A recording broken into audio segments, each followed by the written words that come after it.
What up, fam? It's your boy Josh. Look, I got 30 minutes in between people today. I'm sitting at the park. It's a nice day. I'm gonna get to the comments from the last video. Just give me a sec. I'm so interested to get into the comments, see what you guys were thinking. I always appreciate you guys' thoughts. It gives me direction. It gives me things to think about.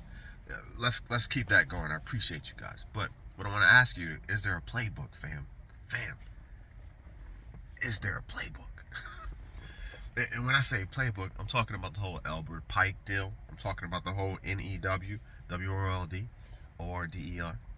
Is there a playbook that each person in charge, trying to stay away from politics, each person in charge has to continue to play? Do y'all think it's a playbook? Because I think so. I got some notes. Guys, I was chopping it up with my homeboy MJ on the phone the other night, and it's amazing how just conversation, just throwing out ideas and possibilities and Xing stuff off the list, putting stuff on the list can bring out some new ideas about things. And so, tell me what you think about this one.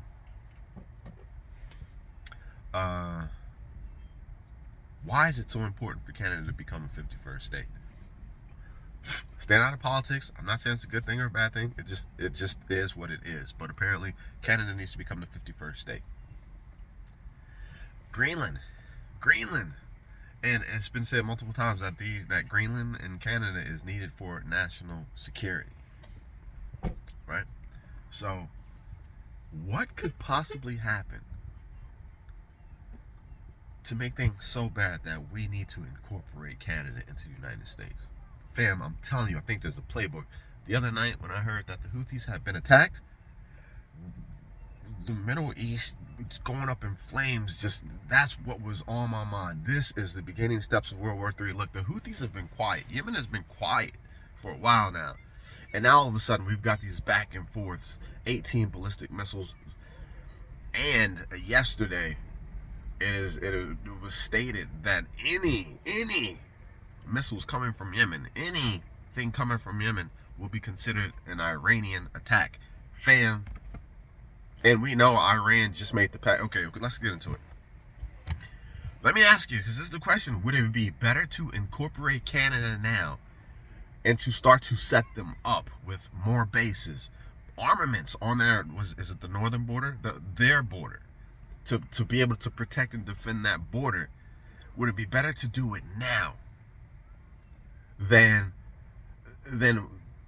have us fight Russia within Canada's borders, inside of Canada, too close to the United States?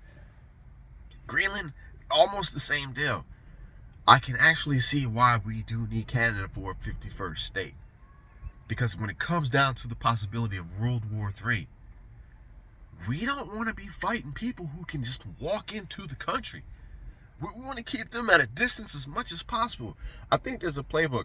War is coming. That last video I talked about how there is nothing, no good sectors in our economy to pull us out of a recession, possible depression, possible financial crisis. There is nothing to pull us out of this. And now with this flare up in the Middle East, gas prices, trust me, are going to go up. Now I don't want to sound like I'm fear mongering or anything like that, but this is where we're at right now. I'm not making any of this up. Houses too expensive, cars too expensive, interest rates too high. We don't manufacture anything, at least on a scale to where we can export it and make some money. We can't pay a livable wage for manufacturers, for people who will be doing the manufacturing. School, education, we're at the lowest on the totem pole. Then we're getting ready to do away with the Department of Education. Our entire financial governmental system is being reworked. Now look, I'm gonna tell you, just like Canada becoming the 51st state, this conflict that I think is coming. I was talking to Casey a little while, and she said, "Hey Josh, look, was it World War II? I think. What came after World War II? After each one of these world wars, they implement some form of a new system. So that's where we got Social Security from. So I think after this next world war, this is, and it can't be total annihilation. So I don't know what it's going to look like. It can't be, because there's still more to come after the war. Limited tactical nuclear weapons, I don't know. Biological, I'm pretty sure a lot of the population is going to be decreased massively. But I think our governmental system, it's being allowed to collapse. Everything is being allowed to be torn down and done away with. All these people who've gotten fired, you know why they don't need replacements? Because AI is going to be doing the job after the war. And what they're doing right now is simply getting their programs of artificial intelligence and getting all these efficient programs in place for what comes afterward. Anybody who's read the Bible, you guys know what comes after this. But fam, it's the only thing that makes sense. I wanna see this country. I wanna see this country back to its greatness, back to like what the 80s, 85. You know, when you could go work your 9 to 5, have a home, have 2 cars, you know, and enjoy life. Still take trips, and life. You didn't have to cling on to every last little dollar for dear life, because you don't know what's gonna happen next week. I want to see that, but I'm gonna be honest with you. The direction that we're headed in, there's gonna be some pain first, and everyone is saying that there will be pain before greatness. Everyone, from the people up top to the people down below. So us as people of preparedness, spiritually minded people, you know, Christians, you know, us, the fam,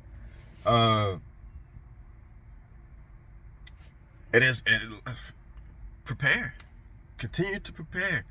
We need to be extra smart about it. I got a chance to read some of the comments, but yeah, simple things like socks.